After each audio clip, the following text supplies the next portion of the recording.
কংগ্রেস দল থেকে শাহনওয়াজ আহমেদকে বরখাস্ত করা হয় কারণ ধারালো অস্ত্র দিয়ে কংগ্রেসের জেলা সদস্য পরিষদ জিল্লুর নূর চৌধুরীকে প্রাণে মারার চেষ্টা শাহনওয়াজের।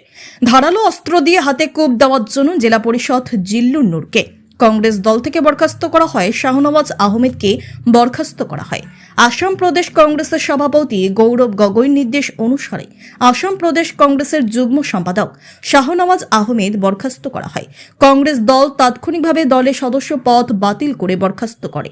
কংগ্রেসের আইন শৃঙ্খলা ভঙ্গ করার কারণে দলীয় ভাবমূর্তি নষ্ট হয়ে এর জন্য দলের সভাপতি গৌরব গগৈর নির্দেশে পদক্ষেপ নেওয়া হয় এবং আজ রাতে বদরপুরে এক নাগরিক সভা অনুষ্ঠিত হয়। এই সভায় উপস্থিত সবাই প্রস্তাব গ্রহণ করেন শাহনওয়াজ আহমেদ এবং ওনার সাথে থাকা দুষ্কৃতীদেরকে সামাজিকভাবে বদরপুরবাসী বয়কট করার জন্য, এমনকি এদের ব্যবসা প্রতিষ্ঠানকে বয়কট করার জন্য এবং আইনের প্রতি আস্থা রেখে পুলিশ প্রশাসনের সাথে কথা বলে পুলিশ যেন দুষ্কৃতীদেরকে খুব শীঘ্রই গ্রেফতার করে আইনের আওতায় আনে। প্রতিজন বক্তা বলেন, জেলা পরিষদের উপর অস্ত্র দিয়ে প্রাণে মারার চেষ্টা মোটেই কাম্য নয়। এর জন্য নিন্দা জানান এবং শাহনওয়াজের বদরপুরের ব্যবস্থা প্রতিষ্ঠানকে বয়কট করার জন্য, কারণ অন্য জায়গা থেকে ভাড়াটিয়া এনে শান্তির করিমগঞ্জ জেলাকে অশান্ত করতে চাইছে শাহনওয়াজ আহমেদ। তারপরে ইলেকশনের পরে আমি নিজে সমস্ত ফটোগ্রাফি লইয়া ভিডিও রেকর্ডিং লইয়া কংগ্রেসের ঊর্ধ্বতন কর্তৃপক্ষের কাছে কমপ্লেইন করছি যে কিলা আবার কংগ্রেসের পদাধিকারী হয়ে যায়। দলীয় ঊর্ধ্বতন কর্তৃপক্ষ লইয়া ফ্যাক্ট ফাইন্ডিং কমিটির সামনে কমপ্লেইন করা হয়েছে এবং দিল্লি আমরা জাকির সিকদার সাহেব আসলে এটা ফ্যাক্ট ফাইন্ডিং কমিটি তার সামনে বইয়া আমিনুল ইসলাম সাহেব সাক্ষী। আমি কইছি ও রেকর্ড এই সমস্ত মানুষের বিজেপি করার মানুষটা আবার পোর্টফোলিও দেওয়ার, তখনও প্রতিবাদ করছি। হ্যাঁ, আমার তার লগে সম্পর্ক আছে, যেহেতু আমরা যে সময় এইচসিএল গ্রুপ থাকিয়া সেন্ট্রাল ডায়াগনস্টিক সেন্টার করছি এই সময় সানুরকে চিনিও না আমি।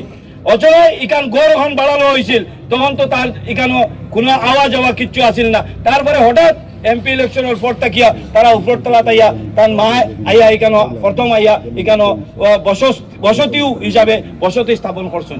স্বাভাবিক এখানে যেহেতু আসুন উপরে, কিন্তু রাজনৈতিক ভাবে ওখানে এখানে কংগ্রেসের দায়িত্ব লইয়া এখানে পান্না থাকি লইয়া সব আসুন রাজনৈতিক ভাবে আমি তখন থেকে বিরোধিতা করি আইসলাম, আজকের দিনেও বিরোধিতা করতে আসি। কেন আজকে রাজনৈতিক এটা নয় রাজনীতি যে অমুকর লোকে থাকলেও অমুকর অর্থ হঠা।